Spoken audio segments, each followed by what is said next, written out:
The tip I developed throughout this course was for Blenheim Middle School of Discovery for the 2020-2021 school year. Though I've been a part of many tip implementation cycles, this was my first time actually creating my own tip. The mission of the tip was for educators at Blenheim Middle School of Discovery to use Google Workspace for Education as a support for improving student access and increasing student engagement.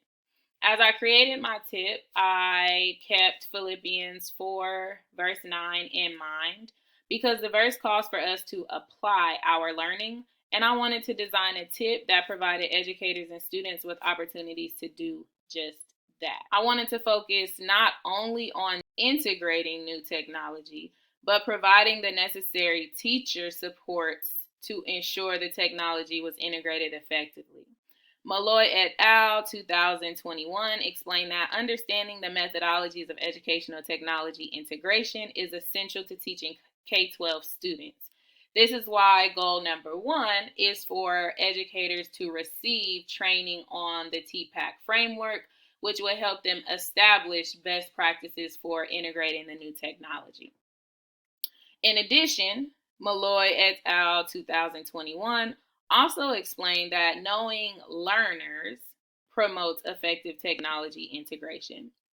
And this is why it was important to complete the needs assessment. The first part of the assessment was the SWOT analysis, which revealed that a lack of educator and student exposure to Google Workspace for Education tools was a weakness, but also an opportunity.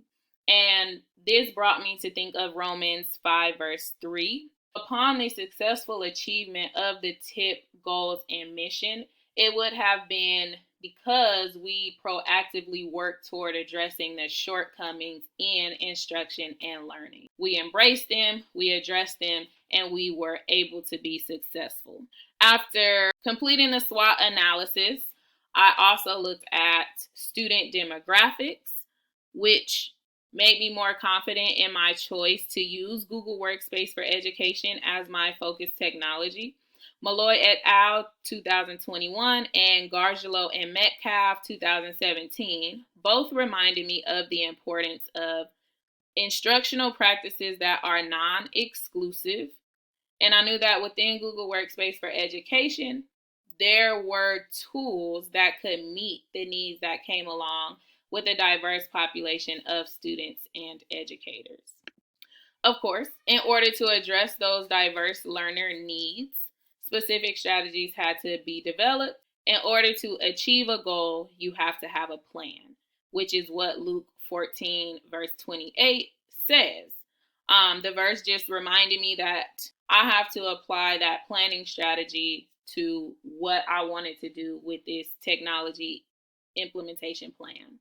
As I outlined the strategies of my planning process, I took into account what the TIP goals were, as well as the expectations for educators and students, and I came up with 4 major strategies. These strategies focused on ensuring that educators had adequate professional development and training, making sure that educators and students had time to apply and use the learning and the technology, as well as providing time for assessment, reflection, and feedback to assess the progression toward meeting the TIP goals and mission. Another part of the planning process was evaluating the environmental, support, and application needs.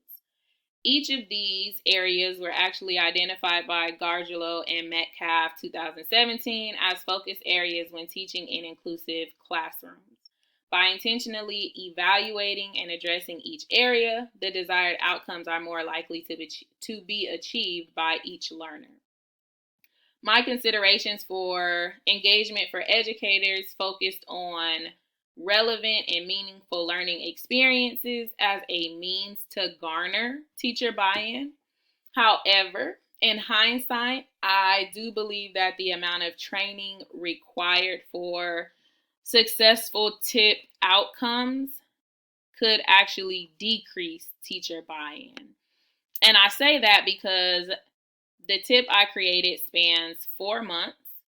with teachers engaged in some form of professional development or training at least once a week and sometimes twice a week. I developed the plan this way because I wanted to allow ample time for educators and students to be able to learn, process, apply, and reflect. Because students and educators had previously used Microsoft Office, and because some of the functions and features are similar to Google Workspace for education tools, that 4 months would be enough time to ensure that there were enough opportunities for training and application. However, Malloy et al. 2021 did explain that designing accessible and engaging learning experiences is an ongoing process. With that in mind, I could have developed this tip to actually span the school year, which would have decreased the potential for educator burnout due to an overload.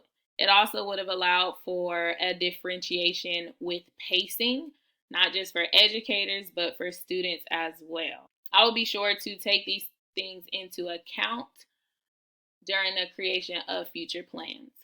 The overall cost of the tip is $73,475, which includes the cost associated with digital access, professional development, and teacher incentives. My executive summary was focused on detailing what would happen during the tip cycle. I also included the crosswalk of goals, which provides a side-by-side comparison of the national, state, and district educational technology goals.